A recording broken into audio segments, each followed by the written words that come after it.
changera la vie de n'importe qui. Il y a un proverbe qui dit « Celui qui travaille sa terre aura l'abondance. Mais si tu cours après des fantaisies, tu manques de sagesse. » Et les gens disent « Eh bien, c'est quoi ta terre? Votre terre est ce qui est en face de vous. Si vous êtes dans le travail de 7e année, vous êtes dans la terre de 7e année. Si vous êtes caméraman, travaillez votre terre. Si vous êtes concierge, travaillez votre terre. Si vous êtes une mère célibataire, travaillez votre terre. Votre terrain, c'est ce qui se trouve devant vous. » J'ai donc commencé à étudier la loi de la récolte, le travail de la terre pour obtenir une récolte. Il faut labourer la terre, planter la graine, arroser la graine, puis récolter la moisson. Et je pense que la plupart voient à l'ère des médias sociaux des gars comme vous et Gary Vee et d'autres, et ils pensent qu'ils peuvent aller de bam à bam. Ça n'arrivera pas. Vous devez travailler votre terre. Vous avez une charrue, et vous devez planter les bonnes graines. Vous voyez, si nous revenons à votre vie, quelque part, d'une manière ou d'une autre, vous avez planté de bonnes graines. Et une fois, si je parle d'Oprah de temps en temps, parce que je l'aime, c'est ma vraie sœur. Nous étions juste elle et moi dans son jardin, et elle m'a dit « J'aime travailler ma terre, parce que j'ai planté les bonnes foutues graines. » Tu vois, chaque jour, tu as des graines négatives et des graines positives. Et les gens qui sont égoïstes plantent des graines négatives, et elles ne deviendront pas positives. Donc, quand tu laboures, et pas pousser. Allez mec, tu travailles répétitif, on dirait que ça ne va pas pousser. Allez mec, tu travailles à Taco Bell, tu fais des gorditas, tu t'occupes du chihuahua, ça n'a pas l'air de marcher. Et tout d'un coup, le jour de paix arrive, et la récolte commence à pousser. Vous savez, ce concept de graines, c'est comme si vous aviez un sac de graines chaque jour et que vous aviez une plante, de bonnes graines ou des graines négatives. C'est intéressant. Et j'aime ce que vous dites sur le fait d'arroser, c'est la répétition. Une fois que les gens comprennent cela, je pense que le jeu entier se débloque pour eux. Et quand j'ai lu l'histoire du bambou, j'ai trouvé ça vraiment intéressant. Donc le bambou, une graine plantée pendant 5 ans et on dirait que rien ne se passe. Mais développer cette énorme boule de racines sous le sol prend 5 ans. Et puis en quelque chose comme 3 semaines, cela va pousser de 10 mètres au-dessus du sol. C'est fou. Mais il faut avoir planté la graine, l'avoir arrosée pendant 5 ans, en sachant que cette répétition portera ses fruits. Oui, excellente illustration. Et à ce moment-là, quelle que soit votre spiritualité, vous devez marcher par la foi et non par la vue. Votre cerveau est divisé en 2 moitiés. Le positif et le négatif, le bien et le mal. Il ne fonctionne sur rien d'autre. Il n'y a pas de terrain neutre dans votre cerveau. C'est soit positif et bon, soit négatif et mauvais. Chaque moitié de votre cerveau a des millions d'ouvriers de chaque côté. Vous avez 1 million d'ouvriers du côté positif, vous avez 1 million d'ouvriers du côté négatif. Au premier rang de chacune de ces usines, dans votre cerveau, se trouve un contremaître. Vous avez le contremaître positif et vous avez le contremaître négatif. Vous êtes le responsable. Vous êtes le patron de l'usine. Laissez-moi vous montrer comment ça marche. Vous avez une télécommande. Vous allez chez vous ce soir et vous appuyez sur ce bouton d'alimentation. Et vous l'appuyez. Quand vous la pointez sur la télé, qu'attendez-vous à ce qu'il se passe? Vous vous attendez à ce que la télé s'allume.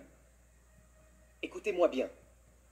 Vous appuyez sur le bouton marche-arrêt, vous vous attendez à ce que la télé s'allume. Si vous voulez regarder HBO, et que HBO est la chaîne 300, et que vous appuyez sur 300, et ensuite sur Select, qu'attendez-vous à voir sur cette TV?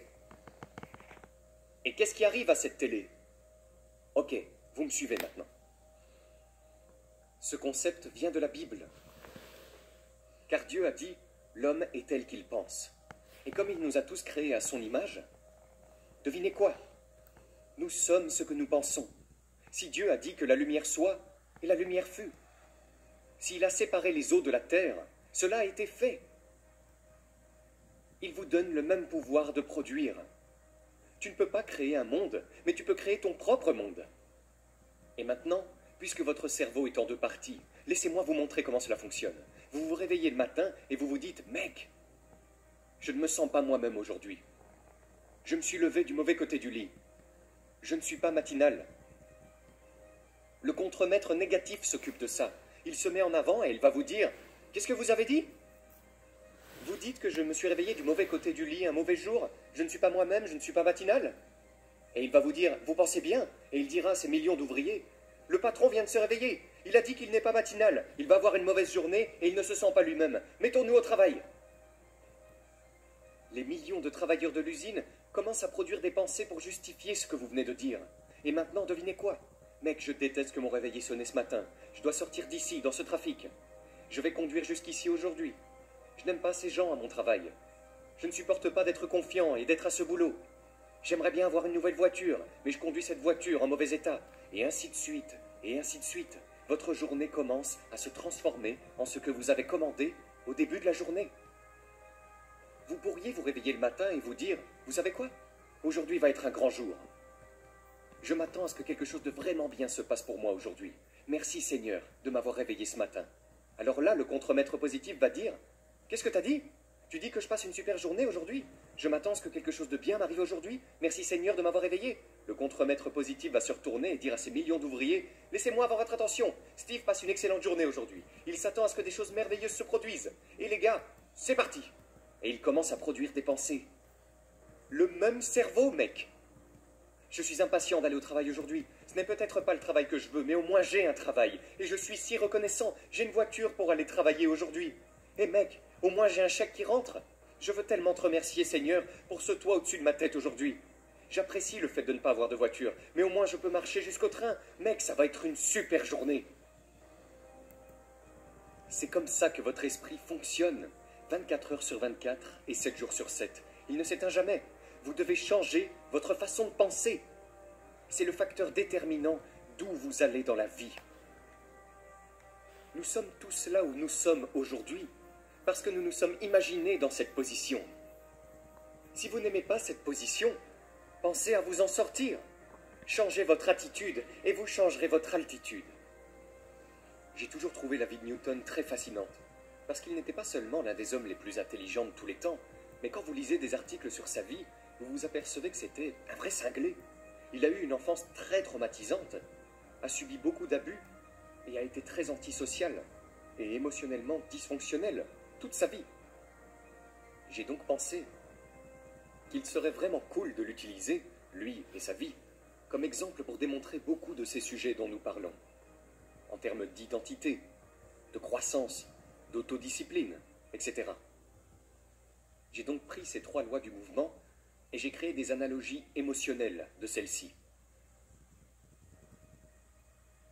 La première est que pour chaque action, il y a une réaction émotionnelle égale et opposée. C'est l'idée que toute émotion est simplement une réponse à la douleur ou à l'absence de douleur. Donc, lorsque vous supprimez la douleur de votre vie, une émotion positive émerge en réaction. Et si vous ajoutez de la douleur dans la vie, une émotion négative émerge. La deuxième était que l'estime de soi est égale à la somme de nos émotions dans le temps. On pourrait même dire que l'identité est égale à nos émotions dans le temps. Donc, en gros, disons que quelque chose de traumatisant se produit dans votre enfance. Cette douleur au début de votre vie provoque beaucoup d'émotions négatives. Et l'une des choses dont j'ai parlé, c'est que chaque fois que nous ressentons une émotion, elle nous oblige à faire ce que j'appelle l'égalisation. C'est-à-dire que, par exemple, si je suis en colère contre toi, je vais continuer à l'être jusqu'à ce que je me venge ou que tu t'excuses. Comme s'il fallait que quelque chose se passe pour que cette colère disparaisse. Il doit y avoir une sorte d'égalisation entre nous. Et s'il n'y a pas d'égalisation, cette colère mijote et reste là, pour toujours. Et l'une des raisons pour lesquelles les traumatismes de l'enfance sont si débilitants pour les gens, c'est qu'essentiellement, ces expériences extrêmement douloureuses se produisent dans notre cerveau sensitif, alors que notre cerveau pensant est encore peu développé et ne sait pas comment expliquer ou créer un sens à cette douleur. Alors, disons que quelque chose de vraiment douloureux m'est arrivé. Je me dirais, « Oh, cela a un sens, mais ça arrive. » Mais si je suis comme un enfant de 5 ans, mon explication ne va pas plus loin que « je suis un mauvais garçon, je suis une mauvaise personne, et tout le monde me déteste. » et ça restera. Ça restera tel, parce qu'il n'y a pas d'égalité, et ça restera pour le reste de ma vie. Le problème, c'est qu'on oublie que des choses douloureuses arrivent.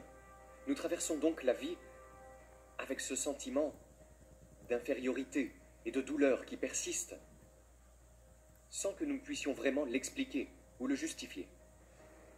Et donc le processus de thérapie consiste essentiellement à démêler beaucoup de nos expériences, jusqu'à ce que nous revenions à cette expérience originale.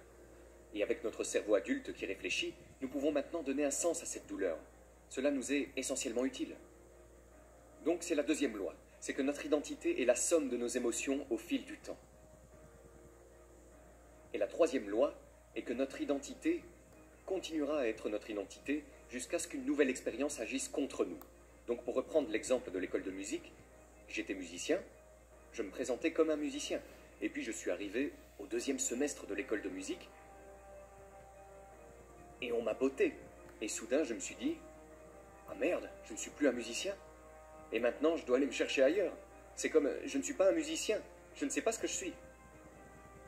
Mais il a fallu une nouvelle expérience contraire pour créer ce changement en moi. Et c'est pourquoi le changement d'identité, par définition, doit être douloureux et inconfortable. Parce que si ce n'est pas douloureux ou inconfortable, rien ne change.